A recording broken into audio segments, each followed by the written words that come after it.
प्राचार्य डॉक्टर गीता जैन जी, अपर निदेशक चिकित्सा शिक्षा डॉक्टर RS मिश्री, डिप्टी MS हमारे मेडिकल कॉलेज दून के NS बिष्ट जी, हमारे पौड़ी जिले के कोऑपरेटिव बैंक के अध्यक्ष हमारे रावत जी, और सभी छात्र छात्राएं, फैकल्टी। आज काफ़ी देर से मैं आप लोगों का कार्य क्षेत्र में काफ़ी अच्छा काम कर रहे हैं। आपको मैं ये बताना चाहता हूँ कि जब से मैं शिक्षा और चिकित्सा शिक्षा मंत्री बना और स्वास्थ्य मंत्री बना, तो मेरे कार्यकाल में अभी तक हम लोगों ने 3000 नर्सिंग के लोगों को नौकरी दी है। 2000 अभी तक हमने ANM को नौकरी दे दी है, और 1600 अभी तक मैंने CHO लगा दिए हैं। अभी तक 500 डॉक्टरों की हम नियुक्ति कर चुके हैं, और 285 डॉक्टरों की नियुक्ति 15 दिन में और करने जा रहे हैं। फिर आपके नर्सिंग कॉलेजों में ट्यूटर की बहुत दिक्कत थी। जो पढ़ाने वाले जो हमारे नर्सिंग कॉलेज वो रहते हैं, वो भी 26 लोग लगे। मुझे लगता है 2-4 दिन में उनकी भी नियुक्ति हो जाएगी। फिर कोविड के समय में हमने जो 4000 लोगों को लगाया था, उनकी नौकरी में बड़े खतरे आ गए थे, लेकिन 3500 लोगों को हमने अभी तक उनको भी समायोजन कर दिया है। अभी तक हम लोग 2500 वार्ड वाइज की नौकरी भी लगा चुके हैं नर्सिंग कॉलेजों में।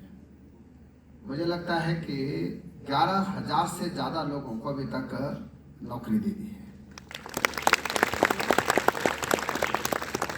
आज से लेकर और 12 तारीख तक हम, वैसे तो 12 मई को जो है नर्सिंग डे मनाया जाता है, लेकिन चूंकि अब हमारा विभाग बहुत बड़ा हो गया है और 100 नर्सिंग कॉलेज हो गए हैं, तो बहुत जगह से मेरी डिमांड थी। तो मैंने बिहारी मैडम जी से कहा कि भाई आप 10 को कर सकते हो। उन्होंने कहा कि मंत्री जी 10 को कर सकते हो। तो आज से लेकर और 12 तारीख तक हम पूरे प्रदेश में जो है नर्सिंग कॉलेजों के भी कार्यक्रम करने जा रहे हैं, और नर्सिंग डे के जो कार्यक्रम वो 3 दिन हम लोग आयोजित कर रहे हैं। तो मेरी ओर से भी, सरकार की ओर से भी आपको मैं शुभकामनाएं देना चाहता हूँ। और एक बड़ी बात मैं कहना चाहता हूँ आज, कि अभी मैं 10 देशों की यात्रा पे गया था। तो मैं यात्रा पे तो गया था शिक्षा विभाग की और कोऑपरेटिव की, लेकिन मेरी थोड़ी रुचि रहती है, तो मैंने वहाँ का स्वास्थ्य सिस्टम को भी देखने का थोड़ा मौका मिला। तो आपको बताते हुए मुझे बड़ी खुशी हो रही है कि पूरे विश्व में लोग चाहते हैं वहाँ के कि 10,000 नर्सिंग स्टाफ जो है उत्तराखंड से या भारत से मिल जाए। और इसीलिए मैंने ये निर्णय लिया है कि हमारे बच्चों को जो है विदेशी भाषाओं का ज्ञान होना चाहिए, और जो जो बच्चे विदेश में नौकरी करने के लिए जा रहे हैं उनके लिए हम एक MOU करेंगे विदेश से। तो मुझे लगता है कि काफ़ी बच्चे तैयार हो रहे हैं, और मेरा निवेदन आप लोगों से है कि थोड़ा आप लोग अपनी पढ़ाई के साथ साथ थोड़ा अंग्रेजी का भी अध्ययन कर लीजिए, और थोड़ा सी विदेशी भाषा का भी आपको अध्ययन करना पड़ेगा। हमने कौन कौन सी भाषाओं का दे रहे हैं? फ्रेंच दे रहे और स्पेन दे रहे, जापानीज। हाँ ठीक है। तो ये अगर हो जाएगा तो फिर आपको वहाँ कोई दिक्कत नहीं होगी। आप ऐसे कौन कौन जाना चाहते हैं अगर हम ऐसा मौका देंगे तो? सब जाना चाहते हैं। 80% चाहते हैं। फ्री में भेज दो बस हमको, पैसे नहीं हमारे पास। बाकी मैडम ने मुझे मंच पे 3 डिमांड की हैं। एक तो उन्होंने कहा कि मंत्री जी हमारे यहाँ की लड़कियों के लिए हॉस्टल की बहुत दिक्कत है। अच्छा जी।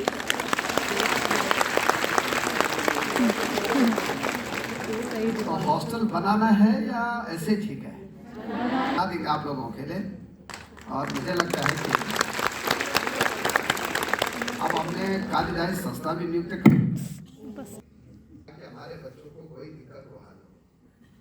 शौचालय तो ठीक हो गया ना वहाँ का, खाने का भी सिस्टम ठीक हो गया पक्का, पूरी हानि बताओ।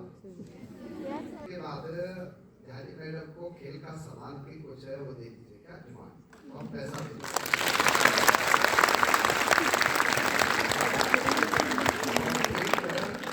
आपके लिए एक ऑडिटोरियम बनाना है मुझे।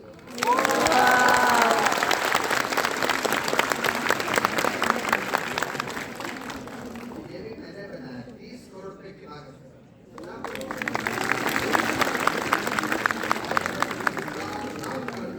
स्वामी विवेकानंद सभागार का इसका नर्सिंग कॉलेज की जो 3 डिमांड थी वो हम पूरा करेंगे। एक तो हॉस्टल बनाएंगे आप लोगों के लिए, एक खेल का सामान देंगे और एक वहाँ बच्चों के लिए जो आप लोग कोई भी एक्टिविटीज करेंगे तो वहाँ एक सभागार देंगे।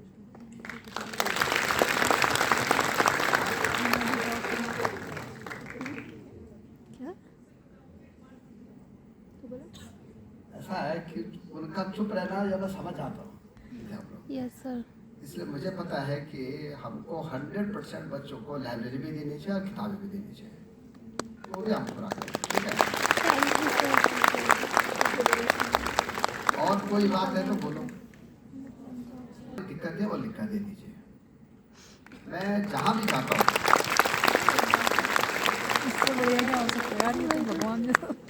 मैं जिस भी संस्थान में जाता हूँ वहाँ के बच्चों से जरूर पूछता हूँ और प्रयास से करता हूँ कि वो काबू हो जाए, ठीक है। तो मुझे लगता है कि देखिए मैं शिक्षा मंत्री हूँ तो 22 लाख बच्चों को अब मैंने फर्नीचर दे दिया है।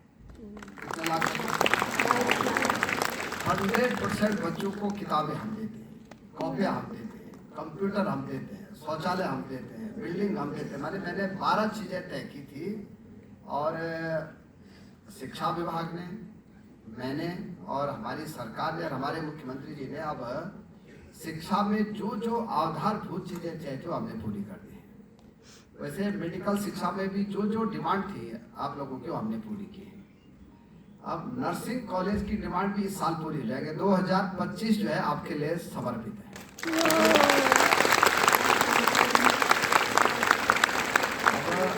एक बात कह के मैं अपनी बात समाप्त कर रहा हूँ क्योंकि बहुत लंबा चौड़ा भाषण का कोई अर्थ नहीं है कि आप सबको पता है कि ऑपरेशन सिंदूर जो है वो हमारी सेना के अदम्य साहस के कारण बहुत सक्सेसफुल रहा है।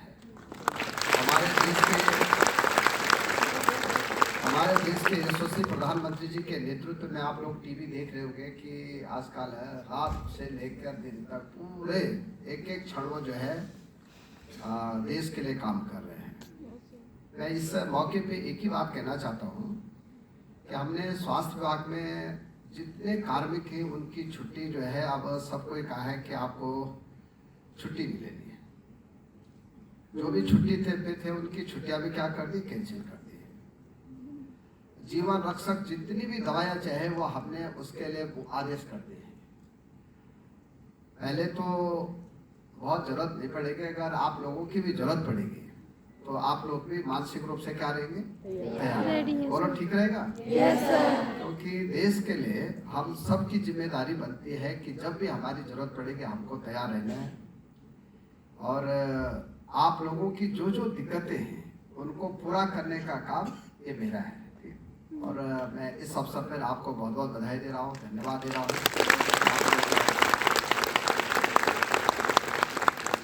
आप लोग अच्छा काम भी कर रहे हैं। और जब मेडिकल कॉलेज दून में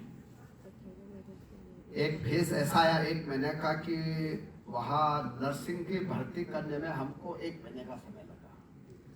वहाँ का जो स्टाफ था वो हमने स्वास्थ्य विभाग को भेजा। तो उस समय मुझे बताया गया कि आप लोगों ने बहुत अच्छा काम वहाँ पे किया है, इसके लिए मैं बधाई दे रहा हूँ।